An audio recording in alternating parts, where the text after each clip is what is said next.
Hello my dear student, जैसा कि आप सभी जानते हैं हम ह्यूमन रिसोर्स मैनेजमेंट सब्जेक्ट से unit 2 human resource planning and recruitment को गो थ्रू कर रहे हैं, जो कि आप पिछली वीडियोस में भी देख रहे होंगे। आज का हमारा जो टॉपिक है वो है जेडी, जॉब डिस्क्रिप्शन। बेसिकली कि ये स्टार्ट कहाँ से होता है क्या है, तो छोटा सा एक ओवरव्यू आपको देते हैं कि ह्यूमन रिसोर्स प्लानिंग के अंदर हम क्या करते हैं। उस ऑर्गेनाइजेशन के फ्यूचर अपब्रिंगिंग के लिए हम एक प्लान लेकर चलते हैं, एक फोरकास्टिंग करते हैं कि इन फ्यूचर हमारा ये काम होना चाहिए, ऐसे होना चाहिए, इतने हमें रिसोर्सेज की रिक्वायरमेंट है, मैन पावर कितना काम करना चाहिए, ओवरऑल हम यहाँ पर प्लान करके चलते हैं। That is called human resource planning. So we will go through with our specific topic.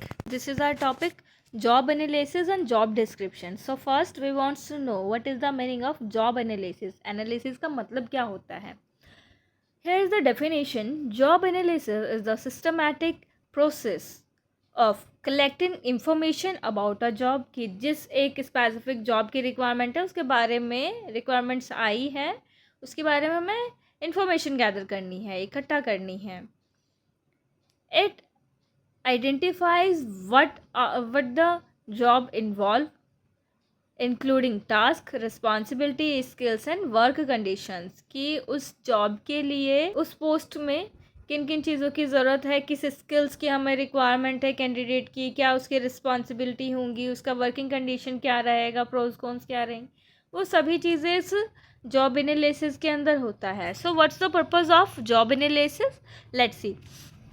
To understand the nature of a job, कि किसी भी एक जॉब का नेचर क्या है, वहाँ पर काम क्या होने वाला है, किस तरीके से कोई भी एक इंडिविजुअल वहाँ पर वर्क करेगा. वो सब चीज़ें होती हैं. The next is to determine the skill and qualification required. जो हमारी पोस्ट है, वो जो स्पेसिफिक जॉब है, उसके लिए हमें कौन सी एक स्पेसिफिक एजुकेशन क्वालिफिकेशन का रिक्वायरमेंट है और वहाँ पर कौन सी ऐसी स्किल्स उस व्यक्ति के अंदर होनी चाहिए, इन चीज़ों को हम देखते हैं. The next is to support HR function like recruitment, training and performance appraisal, कि जब भी हम एनालिसिस कर रहे हैं, जॉब एनालिसिस कर रहे हैं, यहाँ पर क्या होगा, पूरा HR फंक्शन यहाँ पर गो थ्रू होगा, in which we are including recruitment, training, performance appraisal of a candidate और a employee. Now key competencies, कौन कौन से की कॉम्पिटेंस होते हैं यहाँ पर? जॉब ड्यूटीज़ एंड टास्क, इसमें हम क्या देखेंगे, व्हाट वर्क इज़ परफॉर्म, कि जॉब ड्यूटीज़ के अंदर क्या हो गया, टास्क के अंदर क्या होगा, कि जो काम किया जाने वाला है वो सब चीज़ें यहाँ पर फाइंड आउट की जाती है. The next is responsibility, level of accountability, किस लेवल की यहाँ पर रिस्पॉन्सिबिलिटी होंगी according to the post, lower level, middle level and higher level. हर तरह के एक जॉब पोस्ट के लिए अलग रोल्स एंड रिस्पॉन्सिबिलिटी यहाँ पर हमारे पास होती हैं. The next is skill and qualification. अब हमें क्या देखना है, उस जॉब के अंदर कौन सी एक स्पेसिफिक हमें एजुकेशन का, एक्सपीरियंस और एबिलिटीज़ का रिक्वायरमेंट है. फॉर एन एग्जांपल, कि अगर हम किसी HR डोमेन के अंदर हम एक जॉब वैकेंसी फ्लॉट कर रहे हैं, तो हमें वहाँ पर क्या चाहिए, for the very first stage of series is called HR intern. कोई एक ऐसा व्यक्ति जो इंटर्न है, या फिर हम HR ट्रेनी को हायर करेंगे.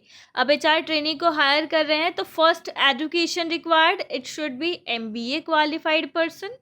रिलेटेबल, कि अगर कोई फ्रेशर है तो उसने अपने प्रीवियस टाइम में कोई ऐसी इंटर्नशिप की गई होंगी, कुछ ऐसा प्रैक्टिस उसने किया होगा जिससे वो HR डोमेन के बारे में नोटिस रखता है. द एबिलिटीज़ किसी भी एक HR पर्सन के अंदर क्या होनी चाहिए, that person should be aware the roles and responsibility of the place. At the other hand, कि वो इतना कैपेबल हो, वो सबके सामने ओपनली बोल सकता है, उसकी कम्युनिकेशन स्किल्स, उसकी टीम लीडरशिप स्किल्स और टाइम मैनेजमेंट, ये सभी चीज़ें हम यहाँ पर फाइंड आउट करते हैं. The next is work condition. क्या क्या कंडीशंस यहाँ पे होते हैं, एनवायरनमेंट कैसा है, रिस्क में कैसे काम किएगा, वर्किंग आवर क्या होंगे, ये सब चीज़ें हम यहाँ पर फाइंड आउट करते हैं।